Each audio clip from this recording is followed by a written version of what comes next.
सिर्फ right to health पे ही बाद में मीडिया से बात नहीं की, उन्होंने कई सारे मसलों पे बात की है और अपने शब्दों के माध्यम से सीधा सीधा गहलोत सरकार पर निशाना साधा है सचिन पायलट ने। एक और खास बात इन दिनों सचिन पायलट के बयान में देखने को मिलती है। मजेदार बात है कि इनडायरेक्टली वो जो निशाना उनका होता है वो अशोक गहलोत की तरफ होता है, राजस्थान की सरकार की तरफ होता है, लेकिन वो इनडायरेक्टली होता है, बहुत सधे हुए शब्दों में होता है। लास्ट में वो जो एक लाइन बोल जाते हैं वो केंद्र सरकार पर, नरेंद्र मोदी पर। रंधावा ने जबकि कहा कि गहलोत बड़े हैं, रंधावा की भूमिका जिस तरीके से बदली है जी कि माखन जो है वो सचिन पायलट का साथ देने के लिए उन्होंने पद छोड़ दिया। रंधावा आते हैं, शुरू में एग्रेसिव दिखते हैं और बाद में अब वो खामोश हैं और एक तरफ झुके हुए नजर आते हैं निश्चित तौर पर। अशोक गहलोत के दूसरे कार्यकाल की बात है, जनसुनवाई के दौरान अशोक गहलोत के साथ उस व्यक्ति ने अभद्रता की। वो व्यक्ति परेशान था, उसकी कहीं भी सुनवाई नहीं हो रही थी, वो यहाँ आया और उन्होंने मुख्यमंत्री के साथ में अभद्रता की। नहीं, कुमार विश्वास कहाँ क्या बोल जाते हैं उनका, उन्होंने एक उदाहरण भी दिया था कि मैं अगर वो कलावा बांधने वाला व्यक्ति मेरे लिए ये करता है कि साहब आपका धन बढ़े, यश बढ़े, अब मैं चोर भी हूं तो मेरे लिए यही कहेंगे, तो जो मैं कविता करता हूं उस समय अलग कुमार विश्वास हूं। नमस्कार, थिंक 360 में आपका स्वागत है। मैं हूं लोकेंद्र किलानौत। चर्चा करने के लिए आज बहुत सारे मसले हैं। एक बार फिर सचिन पायलट की तरफ राजस्थान के मीडिया का कैमरा घुमा है। सचिन पायलट जब भी कुछ भी बोलते हैं तो बहुत सधे हुए शब्दों के साथ में वो अपनी बात रखते हैं, लेकिन उन शब्दों के बाद में राजस्थान की सियासत अक्सर करवट बदल लेती है। एक बार फिर सचिन पायलट ने राइट टू हेल्थ बिल का विरोध कर रहे डॉक्टर से मुलाकात की है। उसके बाद में उन्होंने मीडिया से क्या कुछ कहा उस पर बातचीत करेंगे। साथ ही और भी कुछ मुद्दे हैं जिन पर बात करने के लिए वरिष्ठ पत्रकार और राजनीतिक विश्लेषक प्रदीप बिदावत हमारे साथ जुड़ेंगे। प्रदीप जी, स्वागत है आपका। सचिन पायलट आज फ्रंट पे आए हैं और राइट टू हेल्थ बिल का विरोध कर रहे डॉक्टर्स के साथ में उनकी मुलाकात हुई है और उन्होंने स्पष्ट कहा है, इनडायरेक्टली अशोक गहलोत पर भी उन्होंने निशाना साधा सर है। इस जो इनकी मुलाकात को हमने देखा तो उसमें सिर्फ राइट टू हेल्थ पे ही बाद में मीडिया से बात नहीं की, उन्होंने कई सारे मसलों पे बात की है और अपने शब्दों के माध्यम से सीधा सीधा गहलोत सरकार पर निशाना साधा है सचिन पायलट ने। आप ये देखिए, राइट टू हेल्थ का जो विरोध कर रहे हैं डॉक्टरों के मामले में, उनसे बात की और ये कहा कि इनकी बात सुनी जानी चाहिए और जो बात तो समीचीन भी है कि आप अगर कोई विरोध कर रहा है, लोकतांत्रिक तरीके से विरोध कर रहा है, आपने लाठियां चलवा दी, ठीक है, वो सही या गलत हो सकते हैं, लेकिन सही या गलत होने का फैसला करने से पहले आपको उनकी बात सुननी चाहिए। वो सुनी नहीं उन्होंने। एक दूसरा लगातार ये दूसरा उदाहरण है कि अशोक गहलोत से जो नाराज लोग हैं वो अक्सर सचिन पायलट का दरवाजा खटखटा रहे हैं। मैं आपको याद दिलाना चाहूंगा, पुलवामा शहीदों की जो वीरांगनाएं थी, उन्होंने पहले सरकार को अप्रोच किया, वहां से जब बात नहीं बनी तो उन्होंने सचिन पायलट का दरवाजा खटखटाया। वही मसला, वही हाल डॉक्टरों का हुआ।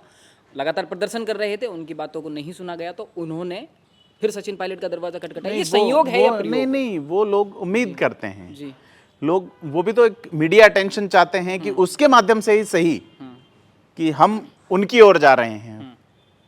अब क्या है कि उसमें सरकार सुन नहीं रही है, अपील जरूर कर रहे हैं, अखबार से कर रहे हैं, विज्ञापन दे रहे हैं, टीवी में विज्ञापन दे रहे हैं, लेकिन कुल मिलाकर सीधा संवाद कहीं नहीं है कि आपका एक प्रतिनिधिमंडल आ जाए और इन चीजों पे बात हो जाए। क्योंकि बिल पास हो चुका है, आपको इसे रिवोक करने के लिए सारा वही करना पड़ेगा।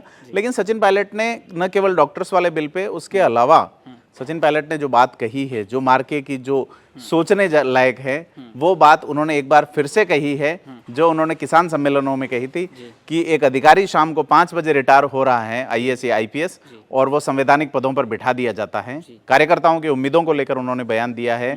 वो किसी एक मीडिया चैनल से बात करते हुए उनका, वो राहुल गांधी के मुद्दे पर बोले हैं और उन्होंने सरकार की कार्यशैली पे सवाल उठाते हुए कल जो जयपुर ब्लास्ट का फैसला आया इस पे भी बहुत बड़ी बात कही है और उन्होंने कहा है कि इसमें सरकार को सोचना चाहिए। और सतीश पूनिया ने भी कल पहले बीजेपी की ओर से इस मामले में बात कहने वाले सतीश पूनिया थे। कांग्रेस की ओर से जो बयान आया है सचिन पायलट का, वो ऐसा है कि जिन परिवारों ने पीड़ा भुगती, जैसा कल शाम को अपन इसके विश्लेषण में बात कर रहे थे, तो सचिन पायलट वो व्यक्ति रहे हैं राजस्थान की राजनीति में जिन्होंने ये कहा है कि जिन परिवारों के लोग गए, जिनकी उम्मीदें इस न्याय से जुड़ी थी, उनका क्या। उन्होंने एक बात कही है कि किसी ने तो ब्लास्ट किया होगा। बिल्कुल, उनका ये कहना है कि री इन्वेस्टिगेशन जो बिल्कुल ये देखो, ये एक जिम्मेदारी, सरकार की जिम्मेदारी होती है कि वो किसी भी अपराध का अन्वेषण और उसे अपने संवैधानिक व्यवस्था में अपराध जो है वो राज्य का विषय है, कानून व्यवस्था राज्य का विषय है। ऐसे में राज्य की जिम्मेदारी है कि वो उसे साबित करे। क्रिमिनल फौजदारी मामलों में राज्य ये साबित नहीं कर पाया कि किसने किया, बड़ा फेलियर हुआ तो है, ये बिल्कुल बहुत बड़ा फेलियर है। और भारतीय कानून व्यवस्था के इतिहास में इस फैसले से अगर सरकार कोई सख्त कदम नहीं उठाती है कि जो अधिकारी उस समय जांच अधिकारी थे, उन्होंने प्रमोशन लिए हैं, उन्हें रिवोक करने की कोशिश होनी चाहिए, सेवानिवृत्त हो गए तो उस तरीके से कार्रवाई होनी चाहिए।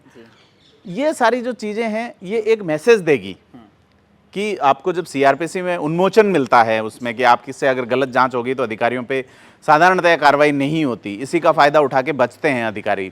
लेकिन ये बचने वाली स्थिति कम से कम आतंकी घटना जैसे मामले में नहीं होनी चाहिए। और सचिन पायलट का ये जो बयान है ये निश्चित तौर पर एक बड़ा बयान है और इसको देखा जाना चाहिए। सचिन पायलट ने अपना छवि, अपना रुख बिल्कुल स्पष्ट किया है कि वो इस मुद्दे पे सरकार की जो है स्थिति उस पर क्या सोचते हैं। एक और खास बात इन दिनों सचिन पायलट के बयान में देखने को मिलती है। मजेदार बात है कि इनडायरेक्टली वो जो निशाना उनका होता है वो अशोक गहलोत की तरफ होता है, राजस्थान की सरकार की तरफ होता है, लेकिन वो इनडायरेक्टली होता है, बहुत सधे हुए शब्दों में होता है। लास्ट में वो जो एक लाइन बोल जाते हैं वो केंद्र सरकार पर, नरेंद्र मोदी पर। ये एक बड़ी चतुराई के साथ में सचिन पायलट देखो वो तो अशोक गहलोत अपने संबोधन में भी कह चुके हैं कि अच्छी बाइट देता है, मीडिया से अच्छी बात करता है, तो इसमें तो कोई कमी नहीं है सचिन पायलट की। वो तो उनके जो राजनीतिक विरोधी सीधे तौर पर, भले ही वो कहते हैं कि एसेट्स हैं, लेकिन ये एसेट्स आपस में लड़ रही है, इसमें कोई दो राय नहीं है। आप ये देखिए कि एक बड़ा विरोध प्रदर्शन राजस्थान में चल रहा है, उसमें सचिन पायलट शामिल नहीं किए गए हैं। रंधावा ने जबकि कहा कि गहलोत बड़े हैं, रंधावा की भूमिका जिस तरीके से बदली है कि माखन जो है वो सचिन पायलट का साथ देने के लिए उन्होंने पद छोड़ दिया। रंधावा आते हैं, शुरू में एग्रेसिव दिखते हैं और बाद में अब वो खामोश हैं और एक तरफ झुके हुए नजर आते हैं निश्चित तौर पर। और जो विरोध करने वाले 3 नेता थे उनके खिलाफ कार्रवाई नहीं हुई। सचिन पायलट लगातार पिछले 2 दिन में उन्होंने एक इंग्लिश चैनल को इंटरव्यू दिया है, एक हिंदी के चैनल को इंटरव्यू दिया है और इसमें सीधे तौर पे सचिन पायलट में वापस एग्रेशन लौटा है। और अब वो स्थिति ये आ रही है कि चूंकि राजस्थान में चुनावी बिगुल बज चुका है और चीजें अब सेट हो रही हैं, तो सचिन पायलट निश्चित तौर पर कोई न कोई बड़ी धमाकेदार न्यूज आपको देंगे। किसी भी मुद्दे पर एक तो बोलना, वहां तक पहुंचना, जैसे कि पुलवामा वाले मामले पर यही हुआ कि सचिन पायलट तक वो शहीदों की विधवाएं पहुंची। इसके उलट ये हुआ कि अशोक गहलोत ज्यादा स्ट्रिक्ट हो गए इस पूरे मामले पर। बिल्कुल। तो कहीं डॉक्टरों के साथ में भी, चूंकि डॉक्टर आज नहीं, सत्ता जो है वो जब ये मान ले, राजनीति विज्ञान को अगर अपन उसका प्लेटो का राजनीतिक दर्शन पढ़ें कि सत्ता जब ये मान लेती है कि सब कुछ ठीक हो रहा है, आपने रोम का उदाहरण देखा होगा, नीरो, जो भी लोग उदाहरण देते हैं, तो उस उदाहरणों को देखें और राजनीतिक उद्धरणों को देखें तो उसमें ये चीजें सत्ता अक्सर उसको लगता है कि ये ठीक है बिना दूसरा पक्ष जाने, तो निश्चित तौर पर कहीं ना कहीं गलती हो रही होती है और उसी गलती की ओर ध्यान सचिन पायलट दिला रहे हैं। जो अशोक गहलोत, जो कि मुझे याद है एक बार जब अशोक गहलोत के दूसरे कार्यकाल की बात है, जनसुनवाई के दौरान अशोक गहलोत के साथ उस व्यक्ति ने अभद्रता की। वो व्यक्ति परेशान था, उसकी कहीं भी सुनवाई नहीं हो रही थी, वो यहाँ आया और उन्होंने मुख्यमंत्री के साथ में अभद्रता की, लेकिन अशोक गहलोत ने उसे कोई दंड नहीं दिया। उन्होंने उसकी पीड़ा समझी। एक वो अशोक गहलोत थे और एक ये हैं जो बात सुनना नहीं चाह रहे, या इन तक इनके अधिकारी या इनकी जो टीम है वो पहुंचने नहीं दे रही लोगों को।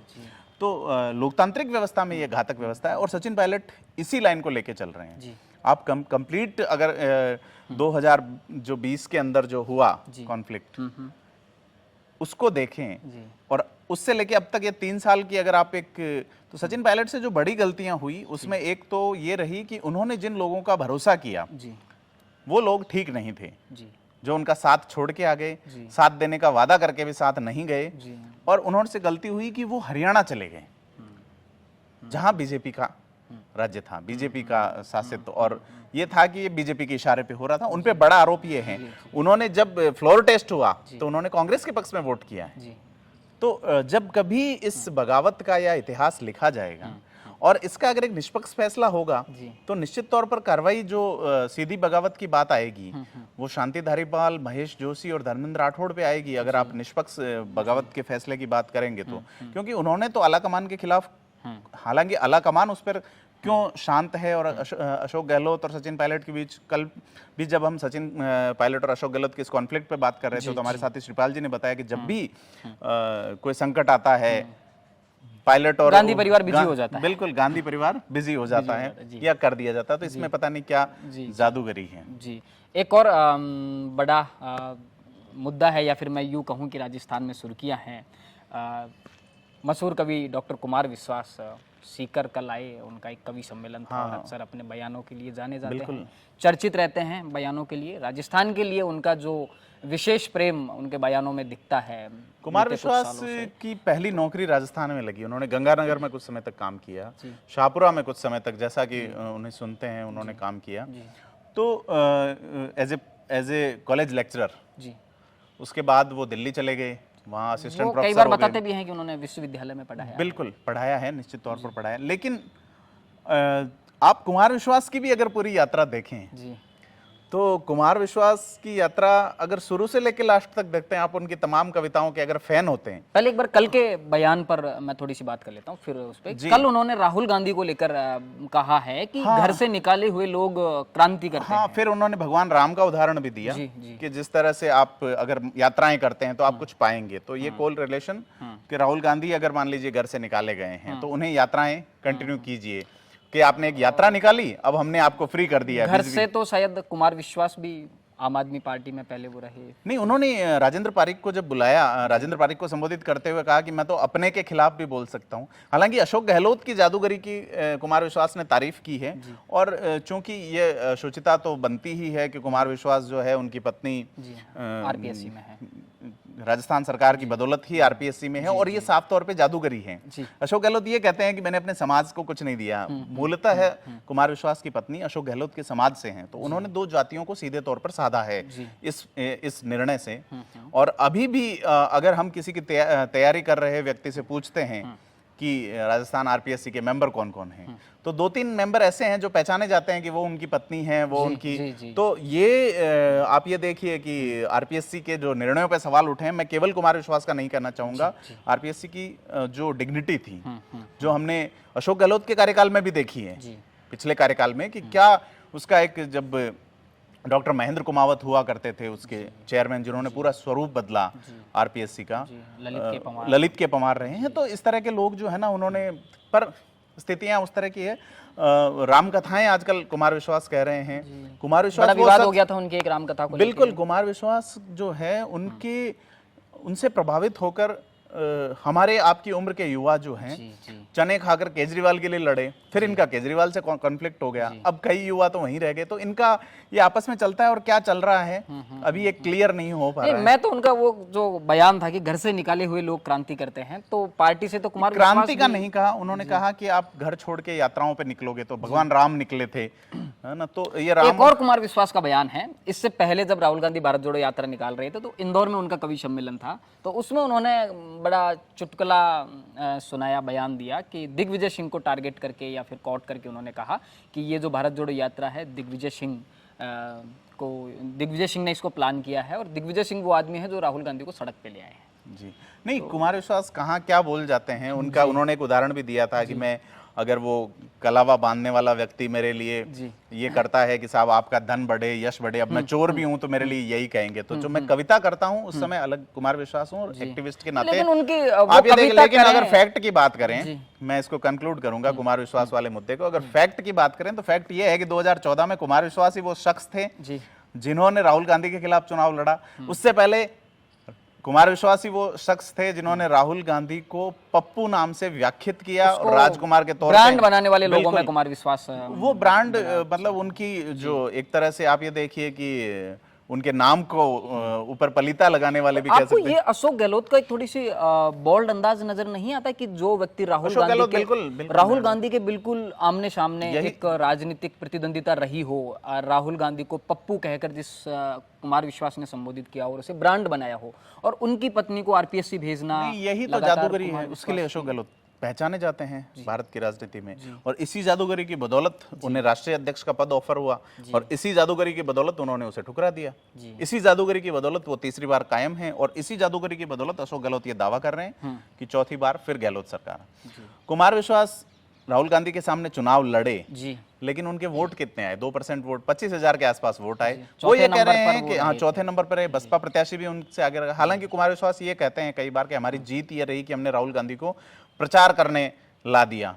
तो ये बात आंकड़ों पे ठीक नजर नहीं आती, क्योंकि जो राहुल गांधी के 27 या 26% वोट कम हो रहे हैं और स्मृति ईरानी के 28% वोट बढ़ रहे हैं, तो उनको प्रचार करने के लिए मजबूर करने वाली स्मृति ईरानी थी, जिन्होंने 2019 में उनको अमेठी से हरा भी दिया। ये तो आंकड़े कहते हैं। अब आप कथानक, रूपक, उपमाएं कुछ भी गढ़ लीजिए, वो आप कवि हैं, आप बेहतर जानते हैं शब्दों की जादूगरी, और कई सारे मुद्दों पे आप क्या कहते हैं विमत वाली राय रखते रहे हैं। खैर, कुमार विश्वास कोई बड़ा राजनीतिक चर्चा का राजस्थान के लिए मुद्दा नहीं है, क्योंकि वो आम आदमी पार्टी के राजस्थान प्रभारी रहे थे और कुछ खास नहीं कर पाए। आम आदमी की आज जो प्रदेश अध्यक्ष बनाए गए हैं, नवीन पालीवाल जी ने आज प्रेस कॉन्फ्रेंस की है और उन्होंने नरेंद्र मोदी सरकार और उस पे ये किया है। तो अब ये है कि आम आदमी पार्टी भी राजस्थान में एक्टिव हो गई है निश्चित तौर पर। तो लोगों को ये सोचना है, अब 5 पार्टियां जो है वो एक्टिव हुई हैं। उनका स्टेटस मैं बता दूं आपको। भारतीय जनता पार्टी, कांग्रेस सीधी टक्कर रही है राजस्थान में। तीसरी पार्टी एनसीपी भी राजस्थान में सक्रिय थी, 1 सीट कांग्रेस के साथ में। उसके अलावा लोकदल जो है वो भी है, और लेकिन एनसीपी और लोकदल अभी नजर नहीं आ रहे। एनसीपी के जो प्रदेश अध्यक्ष थे उमेश सिंह चंपावत, उनका निधन हो चुका है और वो 1 सीट बाली पे चुनाव लड़े थे, जहां वो हार गए, उमेश सिंह चंपावत पुष्पेंद्र सिंह राणावत के सामने। अब बची हुई जो 3 पार्टियां हैं, उसमें तीसरी एंट्री पिछले 5 साल से है आरएलपी की, वो तीसरे नंबर पे कायम है। चौथे नंबर पे एआईएमआईएम, लेकिन अब जो लड़ाई है वो एआईएमआईएम, आम आदमी पार्टी और आरएलपी। बहुजन तो साफ हो गई ना सर, कैडर कहीं नजर नहीं आ रहा, अभी तक फील्ड में कहीं नहीं है। तो मैं फील्ड में आने वालों की बात कर रहा हूं। वैसे तो बहुत पार्टियां ऐसा बन जाता है संयोग बहुजन समाज पार्टी का राजस्थान में 2, 4, 5 सीटें, कहीं जो जुगाड़ू एक राजनीति होती है। नहीं, वो तो हर बार बसपा हर बार 5-6 सीटें जीतती है, और जब अल्पमत की सरकार पिछले 2 आई है तो निश्चित तौर पे बसपा ने ही सरकार बनवाई है, इसमें कोई दो राय सरकार नहीं बनाती लेकिन सरकार बनवा देती है। 5-6 सीट जो जीत रहा है वो 10-12 पे हराने का इफेक्ट भी डालता है, तो निश्चित तौर पे उसे इग्नोर नहीं कर सकते। राष्ट्रीय पार्टी के तौर पे आम आदमी पार्टी को अभी तक स्टेटस नहीं दिया गया है, वो कतार में है, वो एलिजिबिलिटी सारी पूरी करती है। आम आदमी पार्टी ने कहा है कि हम कर्नाटक चुनाव लड़ेंगे, तो कर्नाटक चुनाव में देखते हैं कैसा परफॉर्म करती है आम आदमी पार्टी, क्योंकि उनका जो है वो वोट बैंक मूलतः सिटी का वोट बैंक है। हनुमान बेनीवाल का जो वोट बैंक है वो मूलतः ग्रामीण वोट बैंक है। बीटीपी जरूर साफ नजर आ रही है यहाँ पे कि बीटीपी किस ओर जाएगी। गुजरात में जो छोटू भाई वसावा की पार्टी है, ये भारतीय ट्राइबल पार्टी, 2 एमएलए फिलहाल यहाँ पे हैं। राजकुमार रौत का प्रदर्शन बहुत शानदार रहा है विधानसभा में, और क्या वो 84 से सीट निकाल पाएंगे नहीं निकाल पाएंगे वो अलग बात है, लेकिन वो पार्टी के नाते प्रदेश या आदिवासी अंचल में कितना प्रभाव जमा पाते हैं। क्योंकि आज ही एक पत्रकार ने, वरिष्ठ पत्रकार ने एक बड़ी खबर की है कि आदिवासी इलाकों में अब नक्सलिज्म की आहट शुरू हो गई है, और कैलाश मेघवाल ने उसका उल्लेख भी किया था विधानसभा में कि भील लैंड बनाने की या इस तरह की बात हो रही है। एक जो शिक्षक भर्ती को लेके एक बड़ा प्रदर्शन हुआ था उस आंचल में, उसके बाद में इस तरह की बातें अक्सर आती हैं कि नक्सलवाद वहां एंटर कर गया है उस जगह में, तो ऐसी कुछ गतिविधियां, वो तो लॉ एंड ऑर्डर और इंटेलिजेंस को उस पर काम करने की जरूरत है। परंतु एक और हम बिना वसुंधरा राजे के तो खैर चर्चा कैसे पूरी हो सकती है। आज नवरात्रा पूर्णाहुति है और वो दतिया शक्तिपीठ में लगातार आराधना में लीन वसुंधरा राजे। संभावनाएं हैं कि अब शायद बहुत जल्दी राजस्थान आ जाए। वसुंधरा राजे का राजस्थान आना अपने आप में एक बड़ी बात है। बिल्कुल, वसुंधरा राजे हर वर्ष जो है वो नवरात्र साधना करती है, लेकिन जब जब लौटती हैं तो अंदाज देखने वाला होता है। अब इस बार क्या रहेगा, क्योंकि उनकी नवरात्र साधना के बीच में बीजेपी का प्रदेश अध्यक्ष बदला है। उन्होंने साधना के बीच में एक वीडियो जारी किया है। अक्सर उनकी ओर से पोस्ट उनका ऑफिस ही बनाता है, लेकिन वीडियो जारी करना खुद का इन्वॉल्वमेंट उन्होंने साबित किया है, और ये सीपी जोशी को बधाई दी है। इस इवेंट में उनके पुत्र दुष्यंत सिंह आए भी थे, सांसद शामिल हुए। तो अब वसुंधरा राजे देखते हैं क्या जनाक्रोश यात्रा 2 अप्रैल से भारतीय जनता पार्टी, उसमें ये भी देखने वाली बात रहेगी कि वसुंधरा राजे जुटेंगी या नहीं, क्योंकि पिछली जनाक्रोश यात्रा जो कि सतीश पूनिया के नेतृत्व में थी वो थोड़ी दूरी रही पोस्टर लगाने की। हालांकि वसुंधरा राजे पहला जो इवेंट हुआ था जयपुर में उसमें आई भी थी, लेकिन वसुंधरा खेमे के जो विधायक जयपुर के थे वही भीड़ नहीं लेके आए। तो ये सारी चीजें हैं, राजनीति संभावनाओं का खेल है। देखते हैं राजस्थान की संभावनाओं में क्या क्या होता है। तो बहुत सारे मुद्दों पर वरिष्ठ पत्रकार प्रदीप बिदावत के साथ में हमने चर्चा की। कल जैसे ही सियासत के मौसम बदलेंगे आपके साथ में फिर से जुड़ेंगे। राजस्थान से जुड़े तमाम मुद्दों को समझने के लिए देखते रहिए थिंक 360।